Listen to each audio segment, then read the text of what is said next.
بنورنا الدنيا وننشر في الفضاء أملا ونعلي عزم همتنا فمن طلب العلا وصل. باب جہاد النساء، یہ عورت کے جہاد کے بیان میں. اس باب میں عورت جہاد کر سکتی ہے یا نہیں کر سکتی، اس مسئلے سے تعارف کر رہے ہیں. عورت کے لیے جہاد کا کیا حکم ہے؟ اس سلسلے میں امام مالک رحمۃ اللہ علیہ فرماتے ہیں لا يجوز للمرأة الجہاد، عورت کے لیے جہاد میں شرکت جائز نہیں. ائمہ ثلاثہ اور جمہور فرماتے ہیں کہ عورت کے لیے مطلقاً جہاد جائز نہیں، اس لیے کہ اسلامی مزاج یہ کہتا ہے کہ عورت کے لیے ہر وہ عمل جو اختلاط کا باعث ہو، جس میں مردوں کے ساتھ اختلاط ہوتا ہو، ایسے عمل سے گریز کرنا اور بچنا اور اجتناب کرنا افضل اور اولا ہے.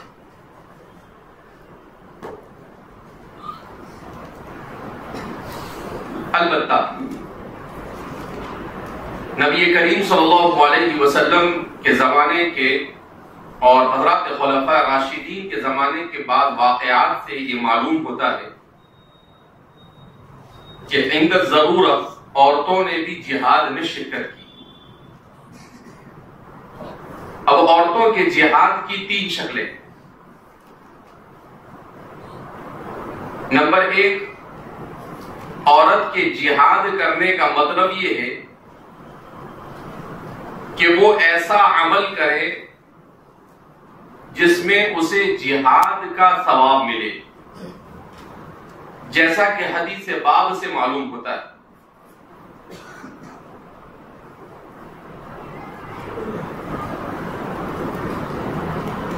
کہ ام المؤمنین عائشہ صدیقہ رضی اللہ تعالی عنہ فرماتی ہے کہ میں نے آپ صلی اللہ علیہ وسلم نے سے جہاد کی اجازت طلب کی تو آپ نے کہا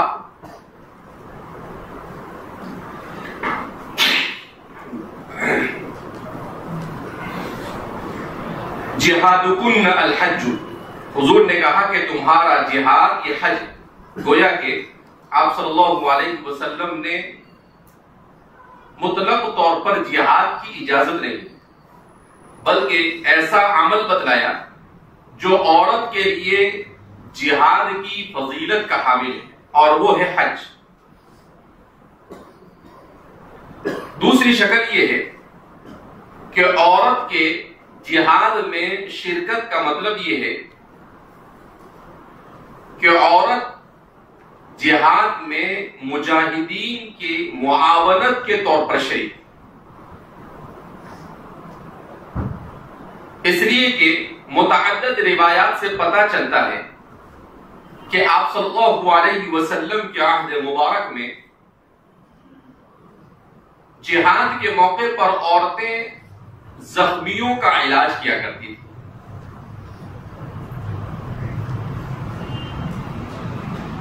اسی طرح سے عورتیں اپنے شوہر یا اپنے رشتہ دار کے ساتھ جو اس کے لیے محرم ہو ان کو تیر وغیرہ دیا کرتی تھی، تو یہ معاونت علی الجہاد کی صورت میں انہیں جہاد کا ثواب ملتا ہے. عورت کے جہاد کا تیسرا مطلب یہ ہے کہ اگر دشمن اس طور پر حملہ آور ہو کہ صرف مردوں کے لیے مقابلہ ناممکن ہو جائے تو عورت اس صورت میں جہاد میں شریک ہو سکتی ہے براہ راست.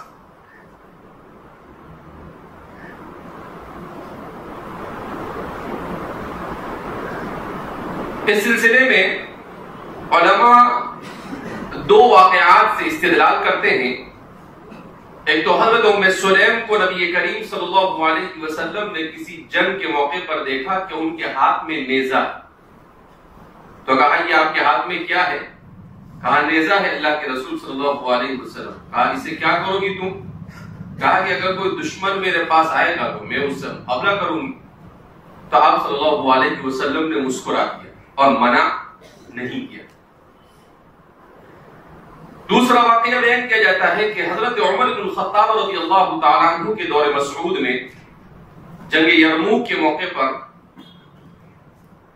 جب دشمن مسلمانوں کو پیچھے ڈھکیلتے ہوئے عورتوں کے خیموں تک پہنچ گئے تو مجاہدین کی ساتھ آئی ہوئی ان عورتوں نے ان کے ساتھ جم کر جہاد کیا، یہاں تک کہ مردوں سے زیادہ جرأت کے ساتھ لڑی اور وہ میدان چھوڑنے پر مجبور ہو گئے.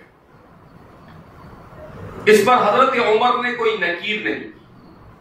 اس سے معلوم ہوا کہ ضرورت شدیدہ کے موقع پر جب ایسا محسوس ہو کہ اب عورت کے لیے جہاد ضروری ہے تو وہ جہاد میں براہ راست بھی شرکت کر سکتی ہے. یہ ہے جمہور کا کہنا. احناف بھی کہتے ہیں کہ اگر فتنے کا اندیشہ ہو تو عورت کے لیے جہاد میں شرکت جائز نہیں.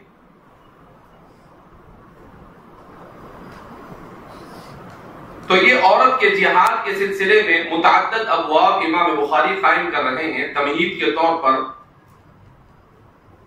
ضروری چیزیں اس سلسلے میں بیان کر دی گئی. وبه قال حدثنا محمد بن كثير قال اخبرنا سفيان عن معاويه بن اسحاق عن عائشه بنت طلحه عن عائشه ام المؤمنين رضي الله تعالى عنها وعنهم اجمعين قالت استأذنت النبي صلى الله عليه وسلم في الجهاد فقال جهادكن الحج. وقال عبد الله بن الوليد حدثنا سفيان حدثنا معاويه بهذا.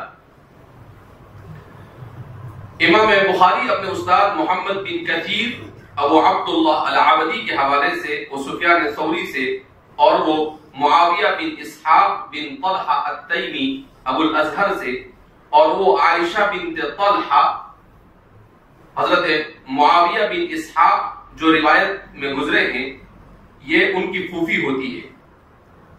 تو ان سے روایت کرتے ہیں عائشہ بنت طلحہ سے اور وہ ام المؤمنین مع عائشہ صدیقہ رضی اللہ تعالی عنہا سے.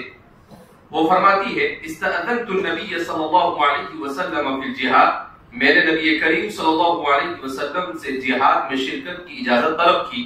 فقال جہادکن الحج، تو آپ صلی اللہ علیہ وسلم نے ارشاد فرمایا کہ تمہارا جہاد حج ہے. اب جہادکن الحج کا کیا مطلب؟ جہادکن الحج کا مطلب یہ ہے کہ حج ایک ایسا عمل ہے جس میں آدمی کو مشقت اٹھانی پڑتی، کثرت سے اسے چلنا پڑتا ہے، گرمی کو برداشت کرنا پڑتا ہے. اور جہاد بھی نام ہے مشقت شدیدہ کے تحمل کا. تو فرمایا کہ عورت کو اگر جہاد میں شرکت کا موقع نہ مل سکے تو اس صورت میں وہ حج میں شریک ہو جائے گی تو اسے گویا جہاد کا ثواب دے دیا جائے گا. بعض روایت سے پتہ چلتا ہے کہ صرف عورت کے لیے نہیں بلکہ مرد کے لیے بھی یہ ثواب ہے کہ اگر مرد بھی خلوص و للہیت کے ساتھ اور مکمل طور پر حج میں سنن، مستحبات، آداب کی رعایت کرتا ہے اور منکرات سے بچتا ہے تو وہ بھی اس کا ثواب کیا کر سکتا ہے؟ حاصل کر سکتا ہے. کیونکہ فضائل حج کی روایتوں میں بہت ساری جگہ پر خود نبی کریم صلی اللہ علیہ وسلم نے مطلقاً فرمایا کہ الحج الجہاد، کہ حج بھی ایک قسم کا کیا ہے؟ جہاد ہے. تو یہاں پر چونکہ عورتیں یہ مردوں سے الگ رہ سکتی ہے آسانی کے ساتھ اور مشقت کو برداشت بھی کر سکتی ہے، لہذا اس بنا پر عورتوں کو کہا کہ اگر تمہیں جہاد کا موقع نہ ملے تو حج کر لیا کرو، اس سے بھی تمہیں اس کا اجر مل جائے گا.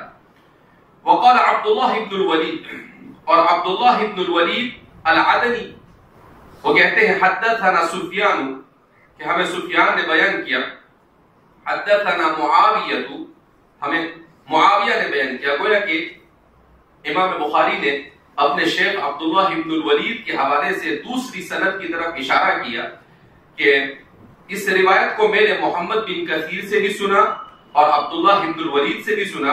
انہوں نے بھی سفیان اور معاویہ ہی کے حوالے سے اس روایت کا میرے سامنے ذکر کیا اور میں نے ان کی مجلس میں اسے سنا. تو صرف اس کا اشارہ کرنے کے لیے آپ نے تعلیقاً بیان کر دیا وقال عبداللہ ابن الولید حدثنا سفیان حدثنا معاویہ بهذا وبه قال حدثنا قبيصة قال حدثنا سفيان عن معاوية بهذا وعن حبيب بن أبي عمرة عن عائشة بنت طلحة عن عائشة أم المؤمنين رضي الله تعالى عنها عن النبي صلى الله عليه وسلم سأله نساؤه عن الجهاد فقال نعم الجهاد والحج. امام بخاری اپنے شیخ قبیصہ ابن عقبہ السوائی العامری سے اور وہ سفیان ثوری سے اور وہ معاویہ ابن اسحاق سے اور دوسرے عن حبیب ابن ابی عمرہ، حبیب ابن ابو عمرہ القصاب ابو عبداللہ الحمانی سے اور وہ ام المؤمنین عائشہ صدیقہ رضی اللہ، وہ عائشہ بنت طلحہ سے روایت کرتے ہیں التیمیہ، وہ ام المؤمنین عائشہ صدیقہ رضی اللہ تعالی عنہا سے عن النبی صلی اللہ علیہ وسلم سأل نساؤه عن الجہاد. اس سے قبل استأذنت ہے اور یہاں پر فرماتے ہیں سأل نساؤه. ہو سکتا ہے سأل نساؤه سے انہی کی طرف اشارہ ہو اور یہ بھی ممکن ہے کہ ایک مرتبہ انہوں نے پوچھا اور دوسری مرتبہ نبی کریم صلی اللہ علیہ وسلم کو حضرت عائشہ اور ان کے ساتھ دوسری ازواج مطہرات سب نے مل کر سوال کیا. تو سأل نساؤه عن الجہاد کہ آپ کی زوجات نے آپ سے جہاد کا سوال کیا فقال نعم الجہاد والحج. تو آپ صلی اللہ علیہ وسلم نے اس موقع پر ارشاد فرمایا کہ بہترین جہاد یہ حج ہے. باب غزوۃ المرأة فی البحر، یہ روایت پیچھے گزر چکی ہے. عورت کے سمندری جہاد، سمندری غزوہ میں شرکت کی جواز کے بیان میں حضرت ام حرام رضی اللہ تعالیٰ عنہ کا واقعہ ہے جو کتاب کے شروع ہی میں گزر چکا ہے. تو اسے امام بخاری یہ بتانا چاہتے ہیں کہ عورت صرف بری جہاد ہی میں شریک نہیں ہو سکتی ہے بلکہ وہ باہری جہاد میں بھی شرکت کر سکتی ہے، چاہے معاون بن کر اور چاہے ضرورت پڑے تو براہ راست اس میں شرکت کر کر. وبه قال حدثنا عبد الله بن محمد قال حدثنا معاوية بن عمرو قال حدثنا أبو إسحاق عن عبد الله بن عبد الرحمن الأنصاري قال سمعت أنس رضي الله عنه يقول دخل رسول الله صلى الله عليه وسلم على بنت ملحان فاتكأ عندها ثم ضحك فقالت لما تضحك يا رسول الله فقال ناس من أمتي يركبون البحر الأخضر في سبيل الله مثلهم مثل الملوك على الأسرة فقالت يا رسول الله ادعوا الله أن يجعلني منهم قال اللهم اجعلنا منهم ثم عاد فضحك فقالت له مثل أو مما ذلك فقال لها مثل ذلك فقالت ادعوا الله أن يجعلني منهم قال أنت من الأولين ولست من الآخرين. اس سے قبل جو روایتیں گزری ہے اس میں یہ لفظ نہیں تھا، اسی لیے امام بخاری نے یہاں پر اس کو خاص طور پر ذکر کیا کہ انت من الاولین، کہ تو سب سے پہلے جہاد میں جو لوگ شریک ہوں گے باہری جہاد میں ان لوگوں میں سے ہوگی، ولستی من الآخرین، اور تو بعد میں شرکت کرنے والوں میں سے نہیں ہوگی. اور ہوا بھی ایسا ہی کہ حضرت معاویہ کے زمانے میں حضرت فاخطہ جو حضرت معاویہ کی اہلیہ تھی وہ بھی اس میں شریک ہوئی تھی اور ان کے ساتھ حضرت ام حرام بھی اپنے شوہر کے ساتھ شریک ہوئی تھی، جیسا کہ آگے بیان کیا جا رہا ہے.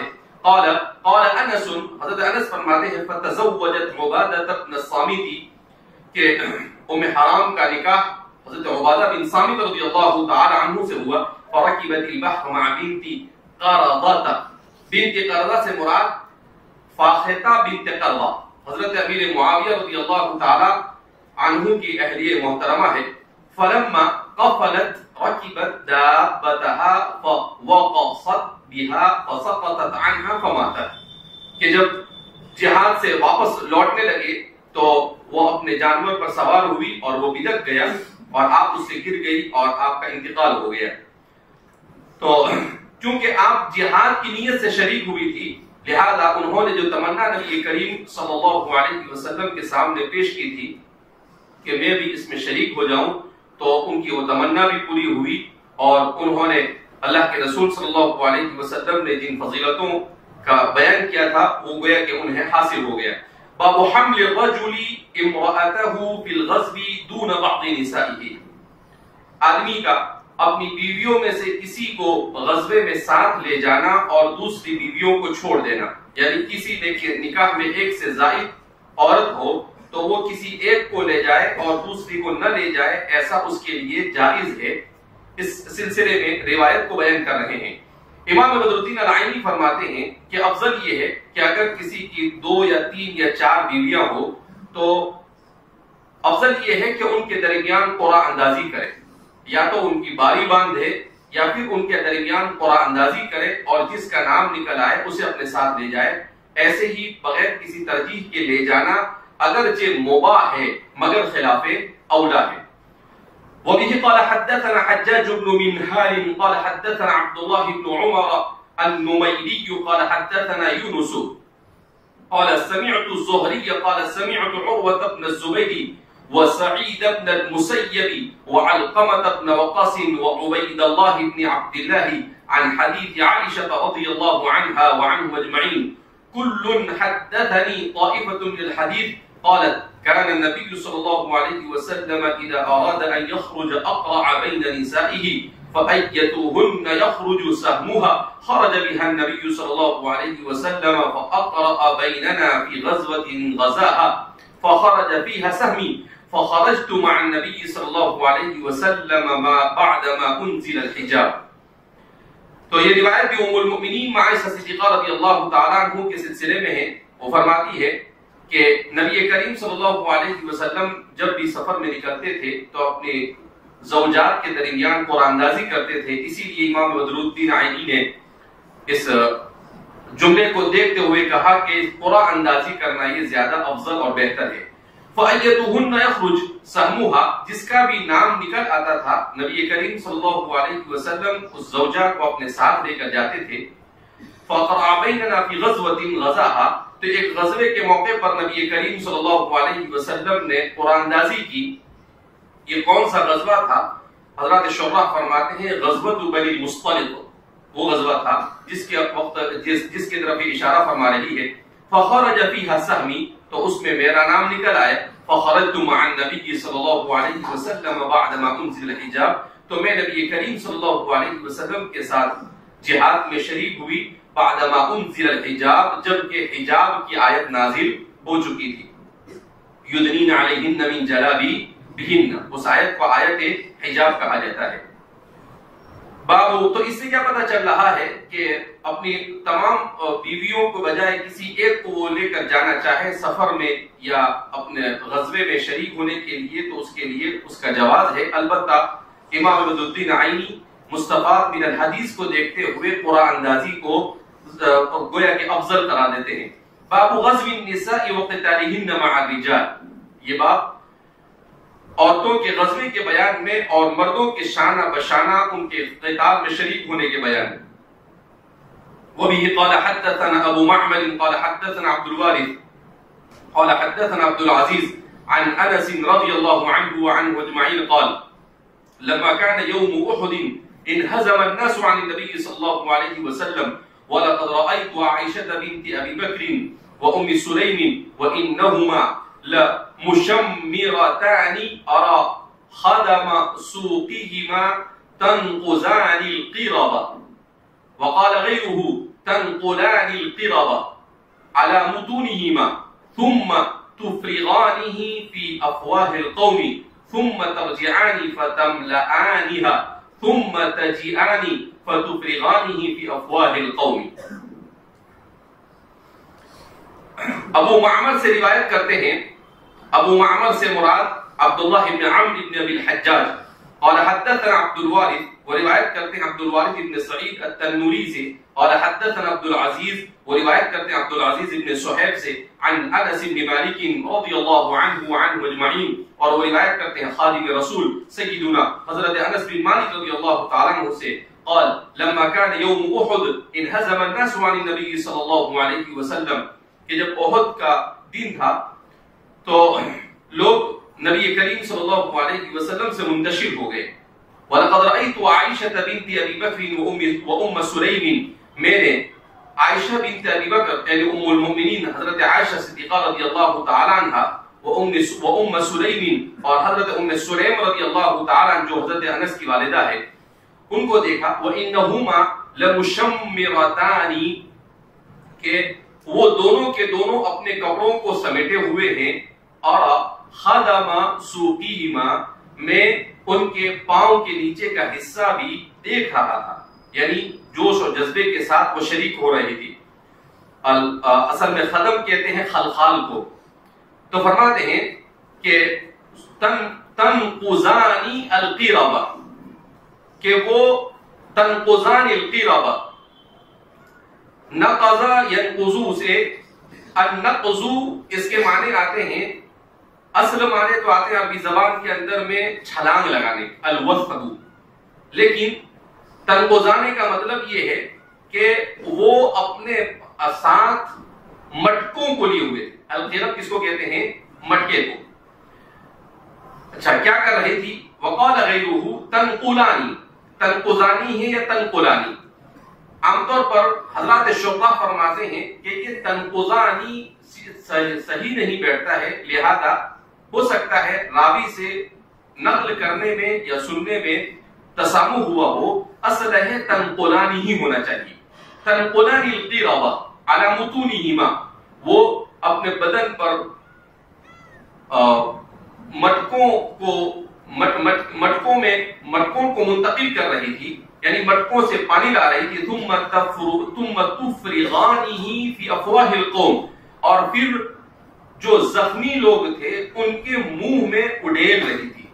اور اگر فغور کے معنی کیا آتے ہیں؟ اڈیلنا، تو وہ پانی لے کر آتی تھی عورتیں، اور جو زخمی پڑے ہوئے تھے، چونکہ موت کے وقت آدمی کو پیاس لگتی ہے، لہذا ان زخمیوں کو وہ پانی ان کے منہ میں اڈیل رہی۔ ثم ترجعان فتملأانہ، پھر واپس جاتی تھی اور دوبارہ اسی طریقے سے اسے بھر کر لاتی تھی۔ ثم تجیئانی، پھر وہ آتی تھی فتفرغانہا فی افواہ القوم، اور زخمی لوگوں کے منہ میں پانی کو انڈیلا کرتی تھی۔ تو امام بخاری نے یہاں پر باب تو یہ قائم کیا وَقِتَالِهِنَّ مَعَ الرِّجَالِ، جبکہ قتال کا کہیں پر کوئی ثبوت نہیں ہے۔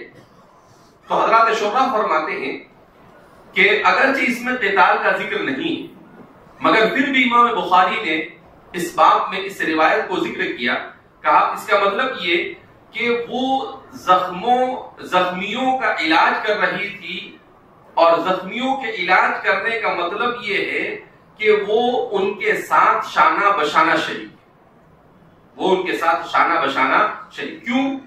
اس لیے کہ اگر کچھ مرد زخمیوں کا علاج کرتے اور کچھ لڑتے تو ظاہر سی بات ہے جنگ اور مزید متاثر ہو جاتی۔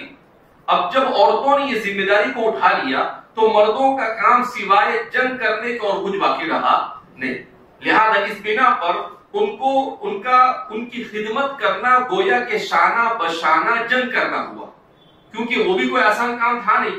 میدان جنگ میں تیروں سے بچتے ہوئے، تلواروں سے بچتے ہوئے زخمیوں کا علاج کرنا یہ کوئی آسان کام تھا نہیں، لہذا وہ اس خدمت کو انجام دے رہی تھی۔ تو اس کا مطلب یہ ہے کہ گویا کہ انہوں نے بھی شانہ بشانہ شرکت کی۔ اس وجہ سے امام بخاری نے اس روایت کو یہاں پر کیا کیا ہے؟ نقل کیا ہے۔ باب حمل النساء القرب الى الناس في الغزو، اوپر والی روایت ہی کو کچھ رد و بدل کے ساتھ ذکر کر رہے ہیں کہ عورتیں مٹکوں کو بھر کر لائے اور غزوے میں اسے وہ اس طرح سے وہ شرکت کرے۔ وہ بھی قال حدثنا عبدان عبداللہ ابن عثمان بن جبلہ، ان کا نام ان کو عبدان سے یاد کیا جا رہا ہے۔ قال اخبرنا عبداللہ، وہ فرماتے ہیں ہمیں بیان کیا عبداللہ ابن المبارک المروزی، مشہور تابعی ہے حضرت عبداللہ ابن المبارک۔ قال اخبرنا یونس عن ابن شہاب، وہ فرماتے ہیں کہ ہمیں یونس نے بیان کیا امام ابن شہاب زہری کے حوالے سے قال ثعلبة بن ابی مالک ان عمر بن الخطاب کہ حضرت عمر بن الخطاب رضی اللہ تعالی عنہ قسم مروطا بین نساء من نساء المدینة فبقي مرط جيد فقال له بعض من عنده يا امیر المؤمنین ائت هذا بنت رسول الله صلی اللہ علیہ وسلم التي عندك يريدون ام كلثوم بنت علي فقال عمر ام صليد احق وام صليد من نساء الانصار ممن بايع رسول الله صلى الله عليه وسلم قال عمر فانها كانت تزفر لنا القرب يوم احد. یہ ترجمہ الباب ہے. قال ابو عبد الله تزفر تخيط. بہرحال اس باب میں بھی وہ بیان کر رہے ہیں کہ حضرت عمر رضی اللہ تعالیٰ عنہ کچھ چیزیں عورتوں کے درمیان تقسیم کر رہے تھے. تو کسی نے کہا آپ سے کہ بھئی اس میں سے جو بچ گیا ہے وہ آپ کس کو دے دیں؟ آپ کے نکاح میں حضرت علی رضی اللہ تعالیٰ عنہ کی بیٹی ام کلثوم ان کو دے دے. تو آپ نے اس سلسلے میں یہ کہہ دیا کہ ان کے بجائے انصار کی ایک عورت جو احد میں ہم لوگوں کو زخمیوں کا علاج کرتی تھی, ان کو پانی پلاتی تھی اور جہاں پر زخم کہیں پر زیادہ ہو تو اس کو سی دیا کرتی تھی, کہا اسے دیا جائے.